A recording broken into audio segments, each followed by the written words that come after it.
এইরকম সবসময় হয়। আমি কোথাও যাওয়ার সময় আমার বাস্তি হচ্ছে আমার সাথে যাওয়ার জন্য কান্নাকাটি করে, সে আমাকে যেতেই দেয় না। এই যে দেখুন, সে কোনোভাবেই বাসায় যাবে না, সে আমার সাথেই যাবে। তো আমি হচ্ছে টিউশনিতে যেতে পারি না ওর জন্য, ও আমাকে দেখলেই হচ্ছে কান্নাকাটি করে আমার সাথে যাওয়ার জন্য। তো ও হচ্ছে আমাকে ছাড়া কিছুই বোঝে না। তো কোনোভাবে ওকে বাসায় পাঠাইলাম, পাঠানোর পর চলে আসলাম পড়ানোর জন্য। পড়াতে এসে দেখি আমার স্টুডেন্টই নাই, সে কোথায় গেছে, গায়েব হয়ে গিয়েছে। তাকে অনেক কষ্টে খুঁজে বের করে আনলাম। তারপর দেখতেছি সে বাটিতে করে সস খাচ্ছে। মানে কি বলবো, আমি বললাম যে খাওয়া তাড়াতাড়ি শেষ করো, পড়ার সময় খাইলে না পড়া হয় না। সে বলতেছে না, সে খাইতে খাইতে পড়বে। তারপর সে খাইতে খাইতে পড়লো। ছোট বাচ্চা তো কি আর করার বলেন, ওরা যেটা বললে ওইটাই শুনতে হয়, ওদের মতো করে ওদেরকে পড়াইতে হয়। তো যাই হোক, এখানে হচ্ছে ওকে একটা ছড়া লিখাচ্ছি, যেটা হচ্ছে স্কুলের হোমওয়ার্ক ছিল।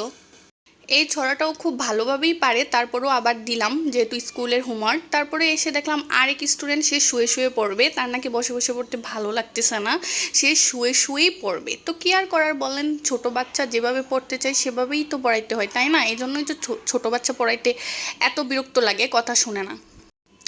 তারপর নিয়ে আসলাম একটা হরলিক্স অ্যান্ড মিল্ক পাউডার। এখন অনেকে বলতে পারেন হরলিক্স তো বাচ্চাদের খাবার।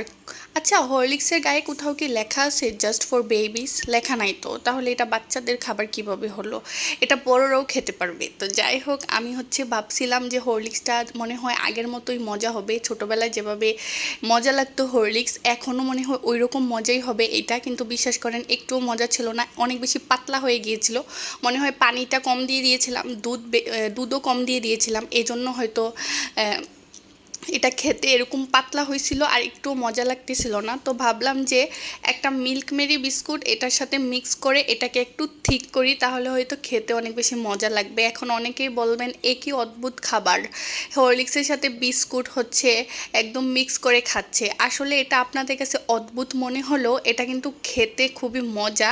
এটা হচ্ছে হরলিক্সটাকে অনেক বেশি থিক করে ফেলে। অনেকেই দেখবেন যে মিল্ক মেরি বিস্কুট দিয়ে চা বানায়, পুডিং বানায়। তো এক্ষেত্রে দেখা যায় যে চাটা অনেক বেশি থিক হয়, খেতে অনেক বেশি মজা লাগে। আপনারা যারা এর আগে মিল্ক মেরি বিস্কুট দিয়ে চা কখনো ট্রাই করেননি, তারা একবার ট্রাই করে দেখতে পারেন, আশা করি আপনাদের কাছে ভালো লাগবে। আমিও একদিন আপনাদেরকে মিল্ক মেরি বিস্কুট দিয়ে চা বানিয়ে দেখাবো। তো এখানে হচ্ছে আমি একটা আমার পছন্দের পরোটা খাচ্ছি, সেটা হচ্ছে চিনির পরোটা। চিনি ভেতরে দিয়ে এটা বানালে কি হয়, পরোটাটা অনেক বেশি সফট হয়ে যায়। এটা আমার ছোটোবেলার খাবার। আমি যখন ছোটোবেলায় স্কুলে যেতাম, স্কুলে যাওয়ার আগে আমার মা আমাকে এই পরোটাটা বানিয়ে দিত, চিনির পরোটা। যদিও এটাতে অনেক বেশি ক্যালোরি থাকে, তারপরেও কিন্তু খেতে অনেক বেশি মজা লাগে, মাঝে মাঝে ট্রাই করতে পারেন। তারপর হচ্ছে আমি আমার বাচ্চাকে একটু খাওয়ানোর চেষ্টা করতেছি। ওকে খাওয়ানো যে এত প্যারা, কি আর বলবো, ও খাইতেই চায় না। ওকে খাওয়াইতে গেলে ও সব কিছু মেখে একদম শেষ করে ফেলে, ওর পুরা শরীরে হচ্ছে খাবার দিয়ে মেখে ফেলে। ওরে খাওয়াইতে আসলে খুব প্যারা, ও খাইতেই চায় না। তারপরে ওই কিচেনে এসে দেখলাম আমার মা হচ্ছে রান্না করতেছে ডিম। এখানে হচ্ছে ডিম বোনা করতেছে আর হচ্ছে ডাল রান্না করতেছে। আজকের রান্না এটাই হবে, বেশি রান্না করতে গেলে দেখা যায় অনেক বেশি প্যারা হয়ে যায়। তো হচ্ছে রান্না বান্না শেষ করার পর আমি ভাবলাম যে আমি একটু ঘরটা ঝাড়ু দিয়ে নেই। আর ঝাড়ু দেওয়ার সময় এই যে দেখতে পাচ্ছেন আমার চুল, মানে আমার এত বেশি হেয়ার ফল হয়, মানে বাসার এমন কোনো কোনা কানি বাদ নাই যেখানে আমার চুল পড়ে থাকে না। ওয়াশরুম হতে শুরু করে, রুম হতে শুরু করে, কিচেন রুম হতে শুরু করে সব জায়গায় আমার চুল পড়ে থাকে।